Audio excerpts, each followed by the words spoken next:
Programa Direito e Cidadania. Oferecimento. Água mineral Cristal Fonte Santa Bárbara. Leve com você.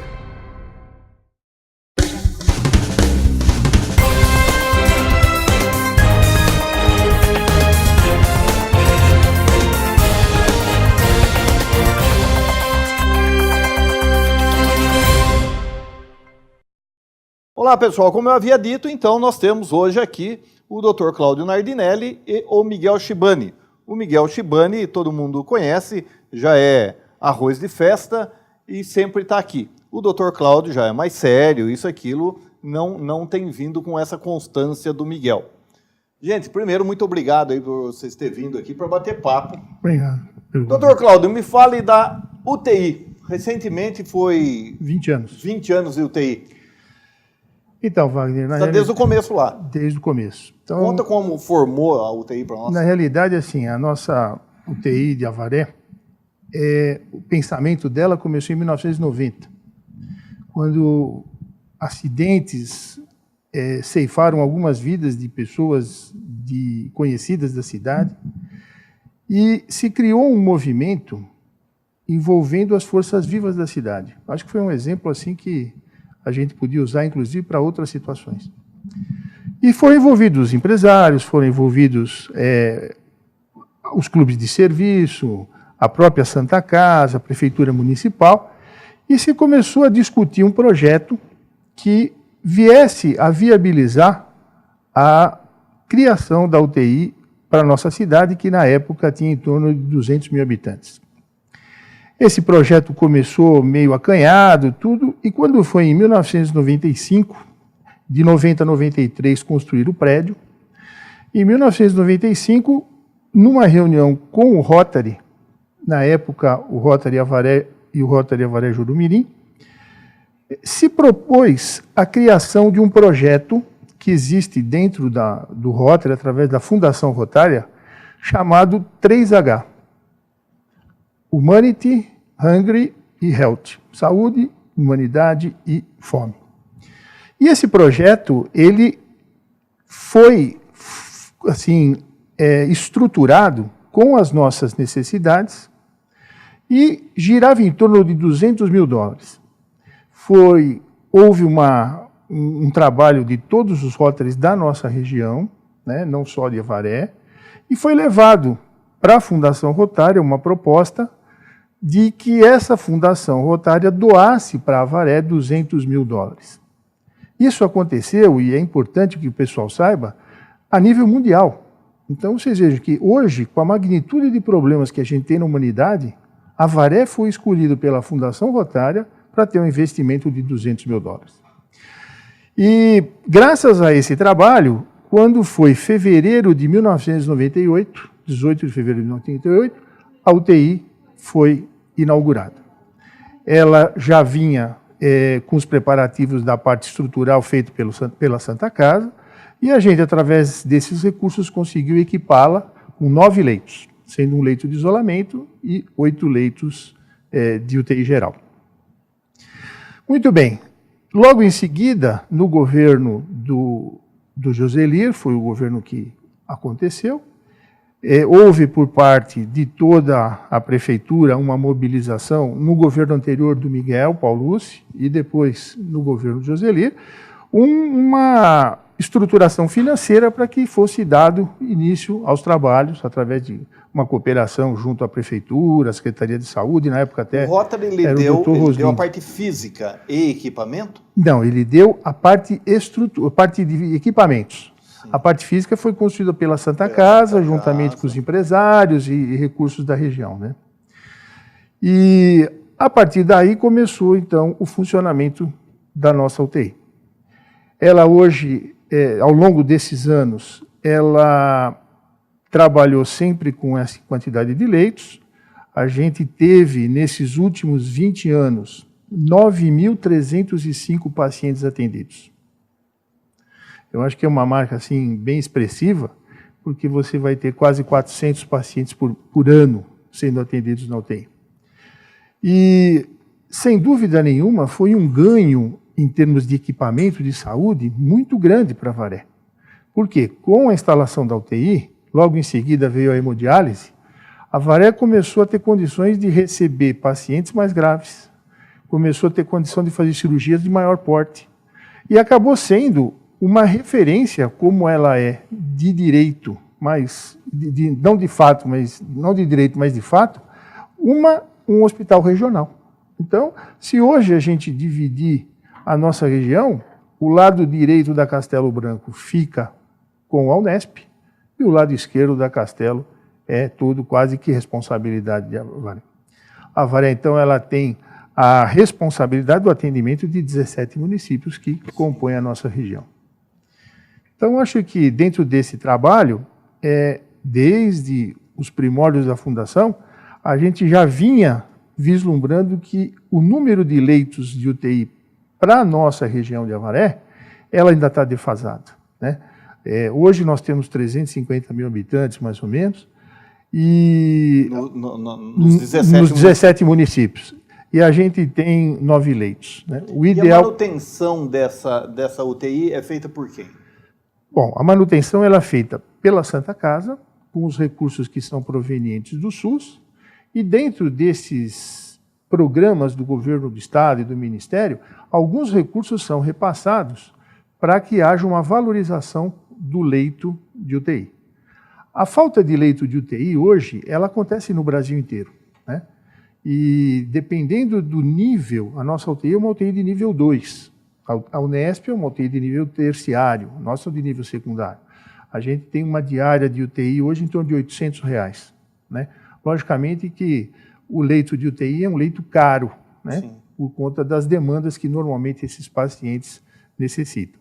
E a gente observou bem isso ao longo desses 20 anos, que de 2012 para cá, quando a gente começou a receber central de vaga, né, uma série de situações que foram criadas para tentar minimizar o problema dos leitos de UTI, eram pacientes com uma maior complexidade, que permanecem mais tempo na UTI, e com isso uma menor rotatividade de leitos. Então, muitas vezes existe uma situação que você acaba tendo pacientes esperando vaga de UTI dentro do hospital e às vezes fora, por conta dessa redução. Como que funciona a equipe da UTI? É um médico, é um médico especialista para trabalhar lá? Isso.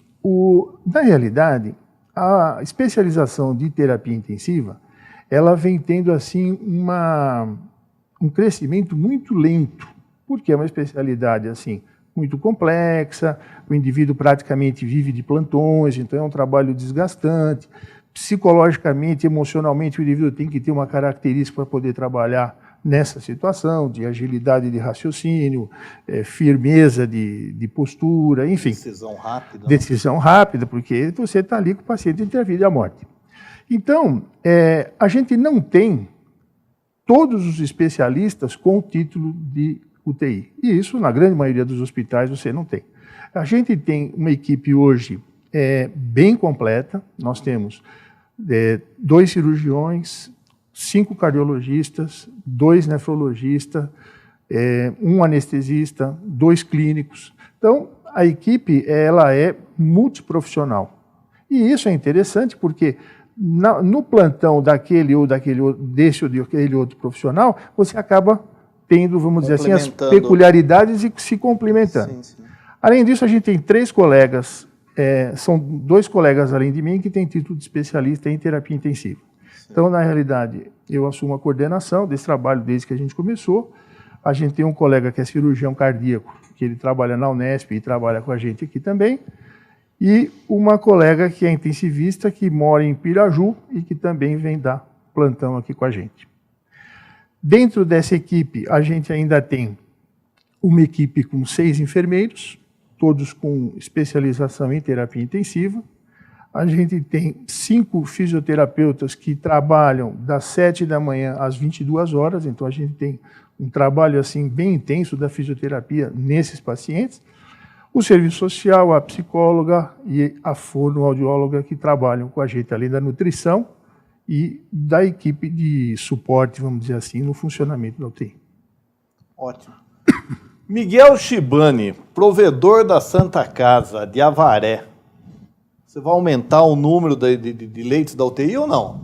Bom, Wagner, primeiro agradecer você pelo convite, porque cada vez que a gente vem aqui, alguns parlamentares ouvem a nossa conversa, acreditam um pouco mais na Santa Casa e a gente consegue pegar um pouco mais de recurso. Isso é fundamental, então, do Vale TV. E, no nome dela, de toda a imprensa, eu queria agradecer. Segundo, existe uma portaria de 2014 que ela autoriza a Avaré a aumentar em mais 11 leitos. A gente iria para 20 leitos. Desde 2014 já tem essa autorização. A portaria está aprovada. Eu fiz um ofício para a DRS indicando que eu faria a parte física da obra e ficaria por conta deles a estruturação de equipamento e o recurso para custeio, que é o caro. Então, nós estamos aguardando a decisão. Ontem eu estive numa reunião com várias Santa Casa aqui e eu me dispus a construir essa UTI nova, aumentando para 11, para 20 leitos. Vou fazer, vou comprar algumas coisas que eu puder comprar, depois eu vou tentar habilitar. E seria onde tem o espaço da UTI? Não, a gente vai aumentar, Wagner. Então, mas aumentar aquela UTI Isso. Ou seria num outro espaço? A UTI nossa é bem espaçosa, é uma UTI muito ampla, diferente dos hospitais por aí, né? Então o Dr. Cláudio tem um conforto para trabalhar, legal. Só que a gente queria fazer uma UTI agora mais umanizada. O Dr. Cláudio trouxe umas ideias novas agora, de fazer os boxes individuais, para que a família possa entrar por trás do corredor e acompanhar mais o paciente. Embora a nossa visita seja aberta, né, a gente quer fazer essa parte humanizada da UTI hoje. Que o paciente tenha ali, a família tenha confiança no tratamento, possa acompanhar, conversar com o médico, estar inteirada do assunto e dar apoio moral para o paciente lá dentro. Esse é um sonho nosso, vamos realizar. Então, esses 11 leitos já está autorizado? Está autorizado. E eu estou vendo bastante político da Avaré, que eu até agradeço, se empenhar em buscar os 11 leitos. Já está aprovado. E a gente tem uma força... Tem que ter recurso. Recurso. Uma força política no Ministério da Saúde para que empurre isso. Porque a parte mais difícil do Dr. Cláudio, que eu acredito, na minha visão de leigo, não é ele cuidar do paciente na UTI. É ele falar para um paciente lá do pronto-socorro que não tem vaga. É a parte mais complexa dele como médico, como ser humano que está atrás do médico, que quando chega, tem 5 pessoas entubadas no pronto-socorro. E o Dr. Cláudio tem as costas de responder para o cara, não tem vaga. Eu não tenho lugar para trazer. Aí você imagina a crise que a família fica. Sim. E geralmente é um paciente de Avaré, uma pessoa conhecida, e você não pode dar o atendimento que é necessário para isso aí. O que o Dr. Cláudio disse também, mais 11, teremos 20 leitos. Não é suficiente, Cláudio. Não é suficiente. Porque, Wagner, o Dr. Cláudio sabe melhor que eu, tem a portaria 1001, que ela preconiza que tem que ter 8% do número de leitos. A Avaré hoje tem 210 apartamentos na Santa Casa. 8%? Do número de leitos em UTI. Para a Avaré, então, seria 16. Para Avaré. Só para Avaré. Você somando as 17 municípios da região, deve ter mais ou menos uns 300 leitos da região toda. Pegando Piraju, Itaí, Itaquarituba, Paranapanema. Aí você bota 8%, é 30, 40 litros de leite. Eu acho que a gente tem uma defasagem em torno de uns 20, 25 leitos de UTI. A nossa é muito grande. Vocês acham hoje, se nós tivéssemos uma UTI com 30 leitos... Vai faltar vaga. Wagner, quando o Dr. central de vagas começou, quando o Dr. Cláudio começou na UTI, ele não mencionou esse fato, acho que é importante ele falar, ele atendia em média por ano, média de 700 pessoas. 600. Hoje, chegou para 300 pessoas.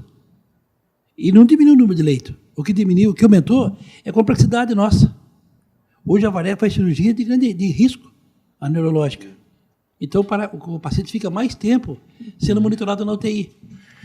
Então tira a vaga. E isso que o Miguel colocou também, é importante a gente lembrar o seguinte, nessa caminhada desses 20 anos, a gente agregou alguns serviços muito importantes. E um deles foi o SAMU. Então o que acontecia? Aquele paciente que sofria um acidente na rodovia, morria. Hoje, esse paciente, ele é acolhido pelo SAMU e é trazido com vida. Então, a gente tinha algumas vidas que se perdiam nos locais de acidente, né? Nas catástrofes e tudo e tal. Não fazia falta porque você não tinha esse socorro. Então o indivíduo morria lá. Hoje, com a chegada do SAMU, com essa, vamos dizer assim, com essa abrangência que o SAMU teve na nossa região, aquele paciente que tinha um infarto, que tinha um derrame, que tinha um trauma, ele é acolhido pelo SAMU e é trazido para Avaré. Então, aumentou a nossa demanda desses casos que não eram contabilizados, vamos dizer assim. Entendeu? Isso é uma coisa importante. Fugindo um pouco, você foi diretor lá do SAMU quanto tempo? 1 ano. E hoje, eu tenho a caneta, coloque-se de diretor do SAMU de Avaré hoje. O que precisa fazer para melhorar? Olha, Que o Roslindo não fique bravo que eu não estou nomeando ninguém não, viu, Roslindo? É bate-papo. eu acho que assim, a coisa mais importante em relação ao SAMU é que todos entendam que a filosofia do SAMU é você prestar um atendimento especializado e que você consegue salvar vidas. Existe, em algumas situações, uma certa distorção da característica do SAMU em alguns chamados. Então, era muito importante que os municípios entendessem que, para pegar uma senhora na casa e depois levar no posto de saúde para fazer um curativo, isso não é um serviço do SAMU. Isso seria uma remoção que a gente chama de uma remoção, vamos dizer, social. Diferente de você pegar um indivíduo que sofreu um atropelamento, que está em casa, teve um infarto. Então, se a gente trabalhasse melhor isso, com certeza a visão do SAMU seria, vamos dizer, muito mais produtiva. Né? Ao passo que se você faz um trabalho que são ambulâncias caras, que você mantém uma equipe, enfim, tudo isso acaba sendo distorcido. Você também enfrentou vários problemas porque os outros municípios também, eles têm que dar recurso para vocês também. Isso. No ano de 2015, 2016, quando a gente estava à frente do SAMU, os municípios tinham uma contrapartida. Isso. Né? E essa contrapartida, em algumas situações, não era assim muito bem financiada. Então, acabava a Avaré sendo, vamos dizer assim, por ser a cidade maior, e onde você tem a sede da Central de Regulação, responsável por absorver isso aí. Então, não tinha enfermagem, você tinha que... O seu funcionário pagava uma hora extra, ou então não tinha determinado motorista, enfim.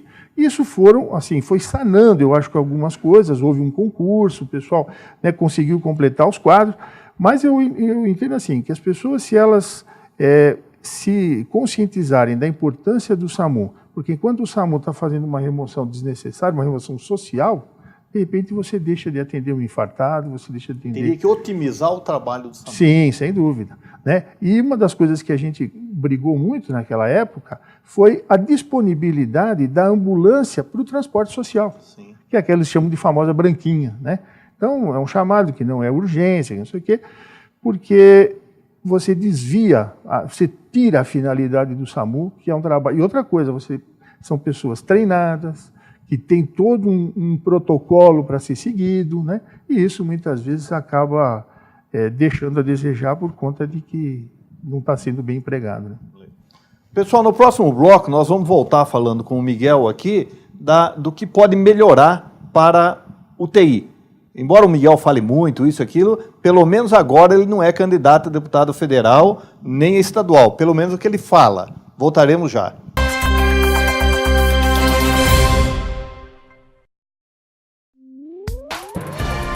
Programa Direito e Cidadania. Oferecimento. Água mineral Cristal Fonte Santa Bárbara. Leve com você.